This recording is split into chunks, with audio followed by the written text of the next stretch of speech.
नमस्कार, मैं हूं शैलेश आचार्य। मैं अपने चैनल इनविजन इन के अंदर आपका स्वागत करता हूं। आज हमारे साथ में गेस्ट है बाड़मेर से आजाद सिंह जी राठौड़। कांग्रेस के नेता हैं, समाज सेवी हैं, उद्यमी हैं और सबसे चर्चित नाम भी। आज हम आजादी के बारे में और उनके क्या विचार है बाड़मेर को लेकर के और बाड़मेर के विकास को लेकर के आइए चर्चा करते हैं बाड़मेर के युवा नेता आजाद सिंह जी राठौड़ जी से। आजाद जी, आपका बहुत बहुत स्वागत करता हूँ मैं।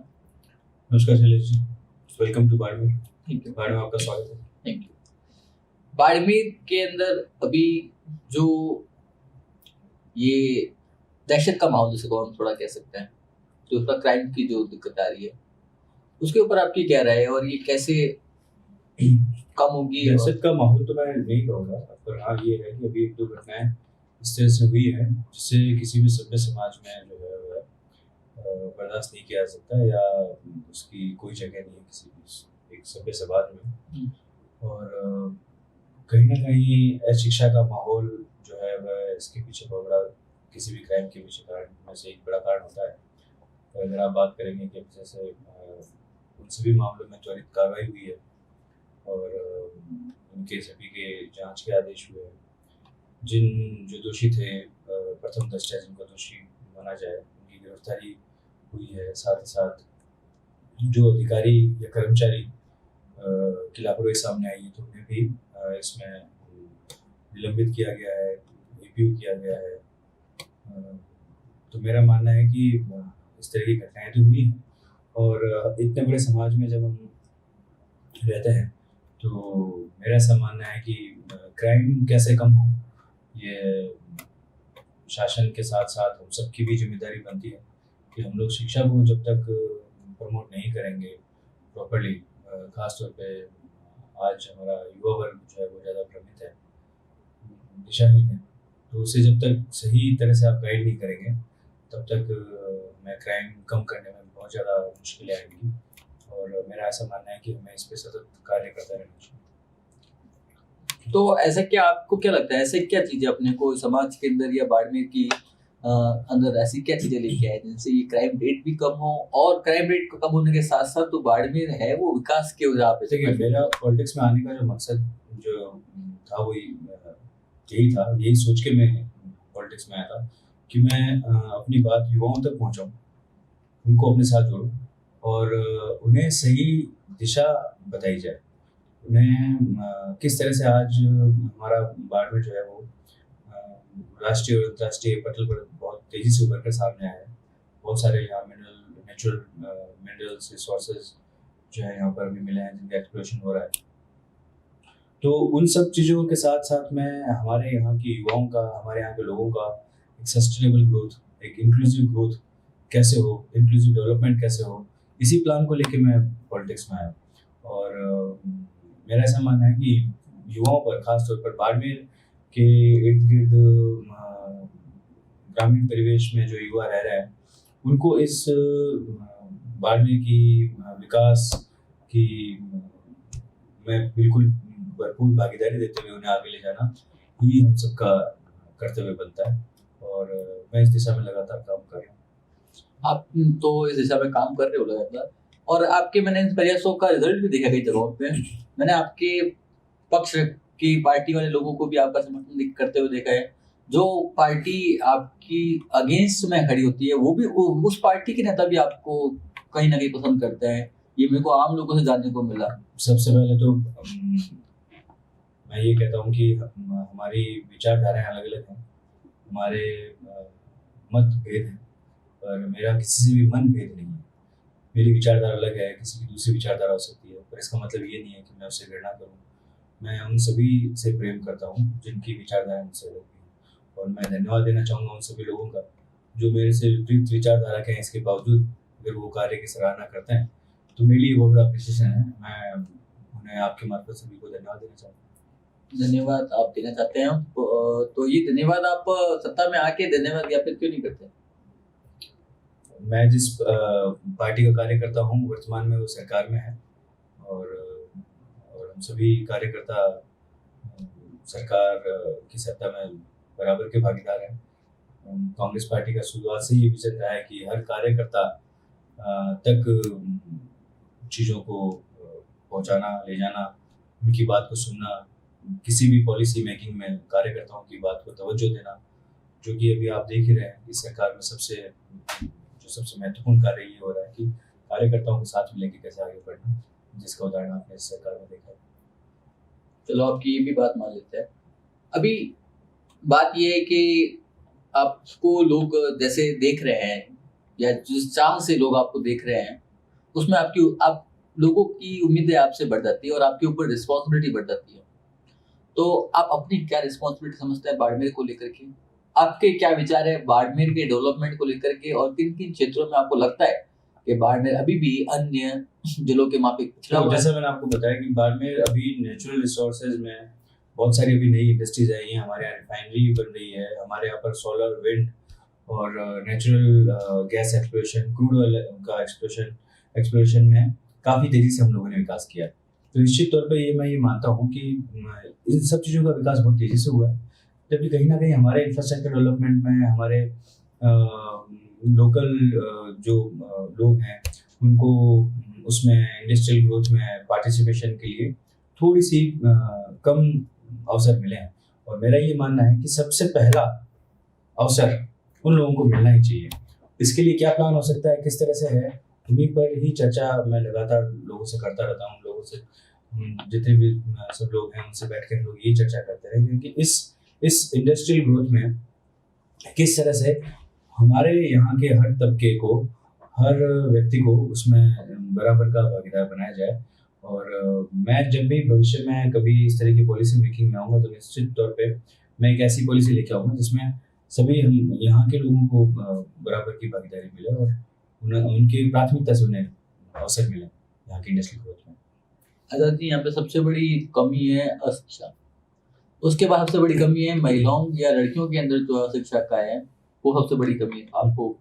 तो आप इसको कैसे रिमूव कर सकते हैं, या आप इसको कैसे, इस एरर को कैसे खत्म कर सकते हैं? सिर्फ बालिका शिक्षा को लेकर अगर आप बात करें या शिक्षा को लेकर बात करें तो हर पॉलिटिकल कार्यकर्ता का, वो चाहे किसी भी पार्टी का हो, मेरा ऐसा मानना है कि उसका पहला जो फर्ज बनता है वो ये बनता है कि जो जन सरोकार से जुड़े हुए मुद्दे हैं उन पर बिना राजनीति की सोच के उन पर कार्य करें, अवेयरनेस का कार्य करें। जैसे कि बालिका शिक्षा को प्रमोट करना चाहिए, ये हम सभी का कार्य है।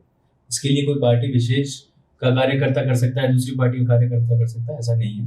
हम सभी, खासतौर पे जो हम युवाओं का है, हमारा तो ये फर्ज बनता है कि हमारी परिवार की छोटी बहनें, हमारी बेटियां जो है वह शिक्षा लेके आगे बढ़े। तो मैं लगातार इस बारे में कार्य कर रहा हूँ। जैसा कि अभी एक प्रोग्राम भी हम लोग रिसेंटली अभी शुरू कर रहे हैं कि जितने भी स्कूल्स में बालिकाएं हैं वहाँ पर जाकर जिन बालिकाओं ने स्कूल में पढ़ते हुए अच्छे अपना परफॉर्मेंस दिया है एजुकेशन में, स्पोर्ट्स में, तो उनको मोटिवेट करने के लिए हम लोग एक सेमिनार्स रख रहे हैं। उसके साथ साथ हम स्कूल्स में जाके भी उन बच्चों की हौसला अफजाई कर रहे हैं। साथ ही साथ उन बच्चों को हम लोग आगे किस तरह से प्रमोट कर सकते हैं, तो वो स्पोर्ट्स में है तो उन्हें आगे स्पोर्ट्स में किस तरह से अवसर मिल सकते हैं, इस तरह के लगातार कार्य कर रहे हैं। और यही जैसा मैंने आपको बताया कि मेरा राजनीति में आने का जो मकसद है, जो मेरा एक जिस थॉट को लेके मैं आया हूँ, यही है कि हमारे यहाँ काफ़ी सारी चीज़ों में हम लोग पिछड़े हुए हैं। इसे मानने में मैं कहीं से भी कोई गुरेज नहीं है मुझे, ना ही कोई शर्मिंदगी महसूस होती है मुझे कि हमारे क्षेत्र में बहुत सारी ऐसी चीज़ें हैं जिनमें हम लोग पिछड़े हुए हैं और उन सब क्षेत्रों में हमें बाड़मेर को आगे लेके जाना है। यह मेरा सबसे पहला जो जिसे आप कहें कि पॉलिटिकल व्यू है हमारे क्षेत्र को लेके, और इस बारे में ही कार्य करना हम सबका फर्ज भी है। आप आजाद जी खेलकूद से जुड़े हुए हैं, क्रिकेट से आपका बहुत लगाव है, आप क्रिकेट एसोसिएशन के कोषाध्यक्ष भी रहे। आपने सन 2011-12 के अंदर या उससे पहले तक भी आपने रणजी के लिए काम भी किया है, आपके उस एसोसिएशन के अंदर काम किया है। वहां से लेके इतना 10 साल का या 8-9 साल का जो आपका डेडिकेशन है, उसका क्या रिजल्ट मिलता है, और अब आपका क्या रुझान है? जब आप उस पद पे नहीं भी हैं तो अभी आप कैसे उसके अंदर कार्यरत हैं? हमारे बाड़मेर की एक लड़की अभी राजस्थान टीम में अंडर 19 खेल रही है। बहुत गर्व की बात। अगर आप एक सिंगल लाइन में अगर आप अचीवमेंट बताएंगे तो एक ऐसे क्षेत्र की लड़की जहाँ लड़कियों को खेलने का अवसर ही नहीं होता है, पहली बात तो, और ग्रामीण कस्बों में तो बिल्कुल भी अवसर नहीं होते। वहाँ की बच्ची अगर एक राजस्थान टीम में खेल रही है तो ये हम सब के मिले-जुले प्रयास ही हैं, अगर आप क्रिकेट की बात करें सिर्फ तो। और साथ ही साथ मैं आपको बताऊँ कि हमारे यहाँ की बच्चियाँ हैंडबॉल में राष्ट्रीय स्तर पे बहुत सारे पदक जीत चुकी हैं, एथलेटिक्स में बहुत सारे पदक जीत चुकी हैं, जूडो में बहुत सारे पदक जीत चुकी हैं। तो हमारे यहाँ मैम ये जैसा मैंने आपको बताया कि साधनों की और संसाधनों की कमी है, पर हमारे यहाँ के लोगों की जीवटता में कोई कमी नहीं है। तो हम लोग भरपूर रूप से कोशिश कर रहे हैं कि राष्ट्रीय जो पटल है उस पे हमारे बाड़मेर का नाम कैसे आगे बढ़े और कैसे इसे और आगे ले जाया जाए। आप खुद एक एंटरप्रेन्योर हैं, सोशल एक्टिविटीज पे हैं, और बहुत जल्दी आपने ये सब लोग कहते हैं कि आपने बहुत कम उम्र से ये समाज सेवा के अंदर आना शुरू कर दिया। तो युवाओं को आप उद्यम को लेकर के, समाज को लेकर के क्या संदेश देना चाहते हैं आप, कि कैसे वो अपनी लाइफ के अंदर इस तालमेल को बना के रखें? अगर आप ये पूछें कि युवाओं को क्या बिजनेस में ही आना चाहिए या किसी एक क्षेत्र में ही जाना चाहिए, ऐसा तो मैं नहीं मानता हूँ। पर हाँ ये है कि अगर कोई व्यक्ति अगर उसको लगता है कि वह बिजनेस में आना चाहता है और इसमें कार्य करना चाहता है, तो निस्संदेह कि ये उसके लिए यहाँ पर बहुत सारे संभावना के द्वार अभी नए खुले हैं। साथ ही साथ असीम संभावनाएं हैं जिसमें वो अपने व्यापार को बहुत आगे तक ले जा सकता है। ज़रूरत है सिर्फ डेडिकेशन से, मेहनत से उस क्षेत्र में कार्य करने की, और साथ साथ जवाबदारी से, जिम्मेदारी से, कि मेरे व्यापार का मतलब सिर्फ धन कमाना नहीं है। मेरे व्यापार का मतलब मेरे यहाँ के जो लोग हैं, मेरे यहाँ के जो मेरे भाई बहन हैं, उन तक भी इस व्यापार का फायदा पहुँचे। तो मैं ये कहूँगा कि वो एक मैं उसे ही सफल व्यापारी कहूँगा। और अगर जो भी युवा इसमें आगे आना चाहे, तो मैं 18-19 साल व्यापार में रहा हूँ, तो मुझसे जो भी कुछ मदद हो पाएगी, मुझसे अगर वो किसी भी तरह का गाइडेंस लेना चाहेंगे, और काफ़ी सारे युवा आते भी रहते हैं, मिलते भी रहते हैं, जो इस तरह से मुझसे लगातार पूछते रहते हैं कि क्या करना चाहिए, कैसा करना चाहिए, तो मैं उन्हें गाइड भी करता हूँ। तो जब भी कभी मुझ तक कोई युवा अगर व्यापार को करने की चाह रख के आएगा, तो निश्चित तौर पर मैं उसकी भरपूर मदद करूँगा। अगला सवाल तो सर मेरा है, लेकिन उसका आंसर आपके व्यूअर्स को ज़्यादा चाहिए। सवाल ये है कि वर्तमान में बाड़मेर की राजनीति, उसको आप किस नज़रिए से देखते हैं? उसमें अगर कोई कमी जो है आपको लगता है, तो वो कैसे सुधारी जा सकती है, और उसके अंदर आपके कौन-कौन से बहुत अहम स्टेप्स रहेंगे? वर्तमान बाड़मेर की राजनीति में अगर आप कहेंगे, तो मैं ये ज़रूर मानता हूँ कि थोड़ी-सी युवाओं की भागीदारी कम है, और आज के समय में युवाओं की राजनीति में भागीदारी होनी चाहिए, क्योंकि ऐसी बहुत सारी समस्याएं हैं युवाओं की, जो एक उनके बीच रहने वाला व्यक्ति, जो उनके इर्द-गिर्द रहने वाला व्यक्ति ही समझ सकता है कि, और उसके समाधान भी वो ढूँढ सकता है। अगर आप बात सिर्फ बेरोज़गारी की ही नहीं, बहुत सारे ऐसी समस्या होती है जिनको एक युवा, आज बाड़मेर के एक युवा के सामने यही सबसे बड़ी समस्या है कि 12th करने के बाद में उसे प्रॉपर गाइडेंस भी नहीं मिल पा रहा कि उसे आगे भविष्य में क्या करना चाहिए और कहाँ जाना चाहिए, या अगर उसे फलां कोर्स करना है तो वो कोर्स यहाँ बाड़मेर में अवेलेबल है भी या नहीं है, और अगर बाड़मेर में नहीं है तो उसे कहाँ। तो हम लोग एक स्टीरियोटाइप के जो कोर्सेज होते हैं उन्हीं में ही हमने जो देखा उसी में हम लोग, जो हमारे बच्चे पढ़ते हैं। तो मेरा ऐसा मानना है कि युवाओं की जैसे जैसे भागीदारी बढ़ेगी, वैसे ही चाहे वो कोई भी क्षेत्र हो, चाहे व्यापार हो, चाहे राजनीति हो, चाहे वो सामाजिक क्षेत्र हो, या किसी भी, जब युवाओं की भागीदारी बढ़ेगी तो निश्चित तौर पर एक हम लोग नया परिवर्तन देखेंगे। हमने कहीं भी ये भी सुना है कि युवाओं की आवाज़ आपको बताया जा रहा है कहीं ना कहीं। देखिए, युवाओं की आवाज़, या मैं युवाओं का अपने आप को प्रतिनिधि नहीं मानता हूँ, युवाओं का मैं अपने आप को साथी मानता हूँ, और जहाँ भी जिस भी समय ज़रूरत होती है मैं उनका भरपूर साथ देता हूँ। जब भी मुझे ज़रूरत होती है तो उनका मुझे भरपूर सहयोग मिलता है। किसी भी छोटे-मोटे आप आंदोलन की बात करें, किसी भी बात को सरकार तक रखने की बात करें, या फिर किसी भी गलत चीज़ का विरोध करने की बात करें, तो युवाओं ने मुझे हर वक्त भरपूर सहयोग दिया है। और जिस सहयोग की कल्पना मैंने राजनीति में आने के समय नहीं की थी, उससे बहुत ज़्यादा सहयोग मुझे युवाओं का मिल रहा है। और मेरा ऐसा मानना है कि मैं उनका प्रतिनिधि नहीं हूँ, आपका साथी हो जो कि उनकी बात रखना चाहे। एक चीज जो मैंने या बहुत लोगों ने नोटिस की है, तो राजनीति में जो लोग आ रहे हैं वो या तो कोई शक्तिशाली परिवार से है या कोई धनवान या कोई इसी बिहार पे आते जा रहे हैं। एक ऐसे युवाओं को मैंने देखा राजनीति में आते हुए जिनका दिन के कुछ घंटे अध्ययन के अंदर है, कुछ घंटे लेखन के अंदर है। तो स्टूडेंट्स जो है वो आपसे या आप जैसे लोगों से ज्यादा अट्रैक्टेड होते हैं। तो वो उनको आपका क्या एक मैसेज है और वो अपने आप को कैसे। मेरा ये मानना है कि हम एक लोकतांत्रिक देश में रह रहे हैं और लोकतांत्रिक देश में रहते हुए हमारे हर व्यक्ति को लोकतंत्र ने कुछ अधिकार दिए हैं, हमारे संविधान ने कुछ अधिकार दिए हैं। तो मेरा निजी तौर पे मानना है कि हमारे यहाँ के हर व्यक्ति को राजनीतिक रूप से तो उसे सक्रिय रहना ही चाहिए, चाहे वो एक्टिव पॉलिटिक्स में ना हो पर उसका एक पॉलिटिकल व्यू तो होना ही चाहिए। वह सही और गलत को समझना ही चाहिए। किसी तरह के सरकार के फैसलों पर उसकी कोई ना कोई राय तो होनी ही चाहिए। हम लोग कई बार ऐसे भी हमारे युवा यहाँ के जो ये कई बार आपसे मिलते हैं, मुझसे मिलते होंगे, जो ये सोचते हैं कि पॉलिटिक्स है, हमें क्या लेना देना, इससे हमारा क्या हो जाएगा, या अगर हम लोग करेंगे तो कौन सा चेंज हो जाएगा। तो ऐसा नहीं है। अगर मैं बाड़मेर की उदाहरण दूँ तो हमारे बाड़मेर के युवाओं को पॉलिटिकली एक्टिव तो रहना ही चाहिए।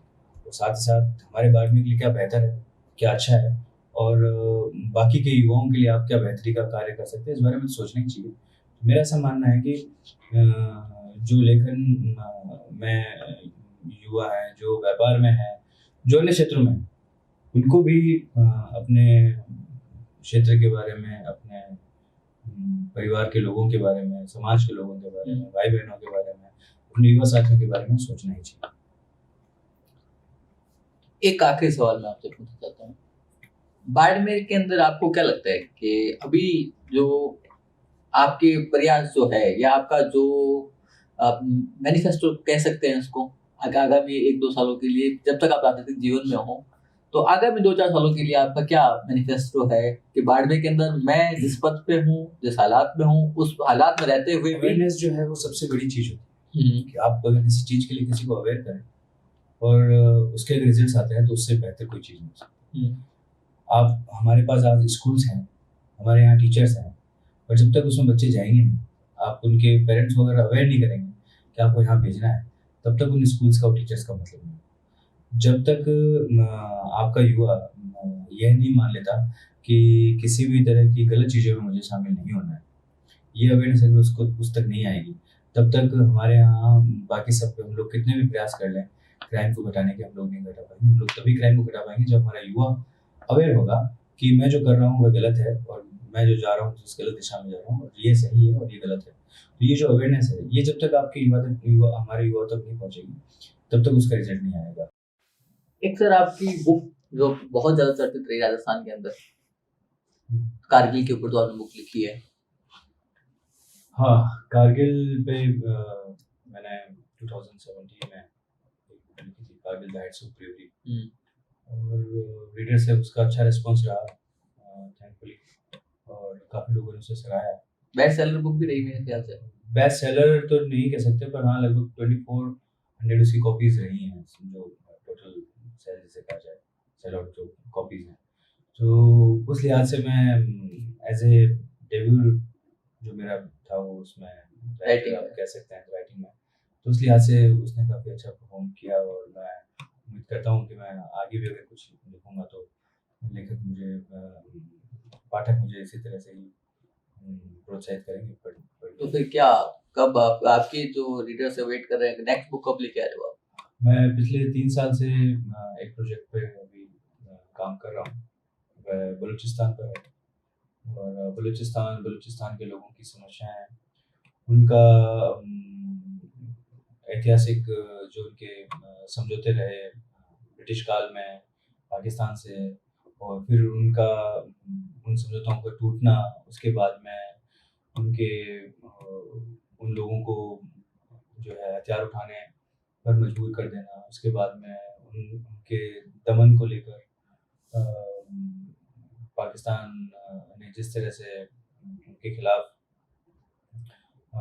अपनी फोर्सेस का इस्तेमाल किया, उसके बाद में उनकी आगे अभी क्या क्या उनमें समस्याएं हैं और किस कारण से ये सारा जो है इतना मूवमेंट खड़ा हुआ है, ये उस किताब में विस्तार से है। 2 या 3 महीने अभी और वक्त है, उसके बाद मैं वो आशा करते हैं जल्दी आपकी किताब का विमोचन हो।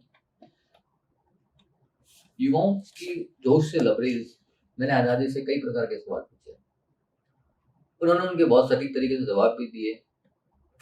अगर आपके भी कोई सवाल आज़ादी से पूछने अगर बाकी हैं तो आप मुझे हमें कमेंट बॉक्स के अंदर नीचे दे सकते हैं। ये था हमारा इंटरव्यू आज़ाद सिंह राठौड़ के साथ में, बाड़मेर के साथ में। हम फिर हाजिर होंगे आज़ादी जैसे अन्य युवाओं के साथ में, कोई अन्य युवा नेता के साथ में, कोई अन्य युवा आदमी के साथ में। तब तक के लिए धन्यवाद। धन्यवाद आज़ाद जी आपका, आपने हमको समय दिया इतना। बहुत बहुत धन्यवाद। Thank you for watching us.